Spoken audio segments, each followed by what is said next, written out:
Assalamualaikum warahmatullahi wabarakatuh. Wahai sobat-sobat sekalian, apakah kalian tahu bahwa ada salah satu tokoh dari Nusantara yang kisahnya begitu menakjubkan? Perjalanan ilmunya menembus negeri-negeri jauh, karyanya meninggalkan jejak mendalam, dan namanya terus hidup hingga hari ini.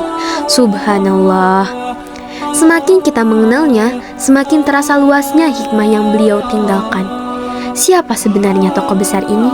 Mari kita ulik kisah hidupnya. Beliau adalah Syekh Hamzah bin Abdullah Al-Fansuri, yang lebih dikenal dengan nama Hamzah Al-Fansuri. Beliau merupakan seorang ulama sufi sekaligus sastrawan besar yang berasal dari Barus, pesisir barat Sumatera Utara. Syekh Hamzah Al-Fansuri diperkirakan lahir pada abad ke-16 Hijriah di Barus, sebuah wilayah pesisir barat di Sumatera Utara yang dikenal sebagai pusat perdagangan dan terkenal sebagai penghasil kapur Barus sejak zaman Yunani kuno. Namun, ada pula pendapat lain yang menyebut bahwa beliau lahir di Ayutthaya, ibu kota lama kerajaan Siam di Thailand. Kemudian, beliau wafat sekitar tahun 1630 Masehi di Singkil, dekat kota Kecirundeng, Aceh.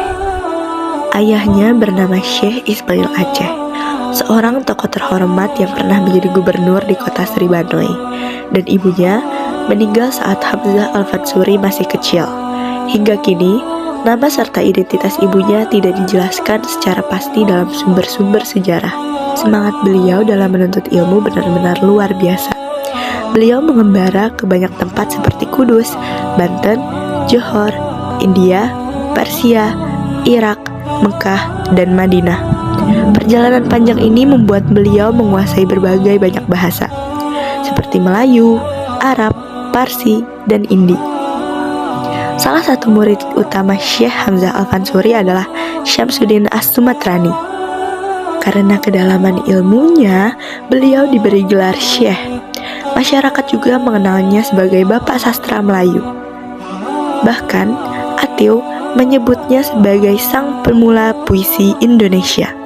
Karya-karya beliau menjadi tonggak penting dalam perkembangan sastra Melayu klasik. Dalam perjalanan dakwahnya, Hamzah Fansuri menyebarkan ajaran tasawuf melalui syair dan prosa. Beliau memperkenalkan paham wahdatul wujud, yaitu ajaran tentang kesatuan keberadaan yang disampaikan dengan bahasa yang halus, penuh kiasan, dan indah.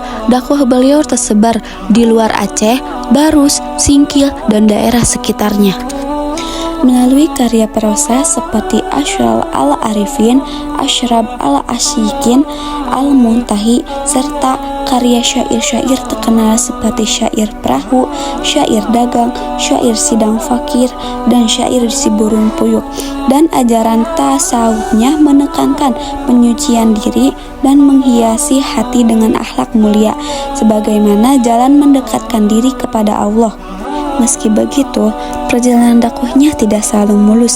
Ajarannya tentang wahdatul wujud pernah mendapatkan pertentangan keras dari Syekh Nuruddin Ar-Raniri pada masa pemerintahan Sultan Iskandar Tashni. Ajarannya dianggap menyimpang hingga beberapa naskah karyanya dibakar di depan Masjid Baitur Rahman. Namun, meski mengalami penolakan sebesar itu, pemikiran dan syair-syair Hamzah Fansuri tidak pernah padam. Justru tetap dipelajari hingga sekarang dan menjadi bagian penting dari sejarah pemikiran Nusantara. Keteladanan Syekh Hamzah Al-Fansuri terlihat dari cintanya pada ilmu dan kesediaannya menempuh perjalanan jauh untuk menuntutnya. Beliau rendah hati dan bijaksana saat berdakwah, selalu fokus membersihkan hati dari sifat buruk dan menghiasi diri dengan akhlak mulia, serta memanfaatkan sastra sebagai cara berdakwah yang lembut. Kesabaran menghadapi kritik dan penolakan jadi contoh yang patut diteladani. Beliau juga mengajarkan bahwa ilmu dan amal harus berjalan beriringan. Tidak cukup sekedar tahu, tapi juga harus diamalkan dengan hati yang tulus. Semangat juang dan nilai moral yang diajarkan beliau mengingatkan kita bahwa perjalanan menuju Allah harus ditempuh dengan hati yang bersih, akhlak yang baik, dan usaha yang sungguh-sungguh. Syair dan karya beliau juga mengingatkan kita agar tidak terjebak dunia, tidak sombong, dan selalu sadar akan kehadiran Tuhan dalam setiap langkah hidup. Beliau mengajarkan pentingnya kesabaran, ketekunan, dan kerendahan hati dalam belajar berdakwah, sehingga setiap usaha yang dilakukan membawa manfaat bagi diri sendiri dan orang lain.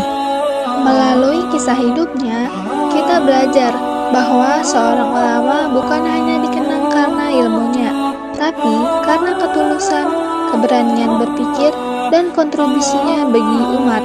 Semoga dari perjalanan hidup Syekh Hamzah Al-Fansuri ini, kita dapat mengambil hikmah untuk terus menuntut ilmu, memperbaiki diri, menjaga akhlak, dan memberi manfaat bagi sekitar. Semoga Allah menuntun langkah kita untuk mengikuti jejak kebaikan para ulama terdahulu. Amin, amin ya rabbal alamin. Mari kita ambil hikmah dari perjalanan hidup beliau dan berusaha meladani akhlak mulia serta semangat belajarnya. Wassalamualaikum warahmatullahi wabarakatuh.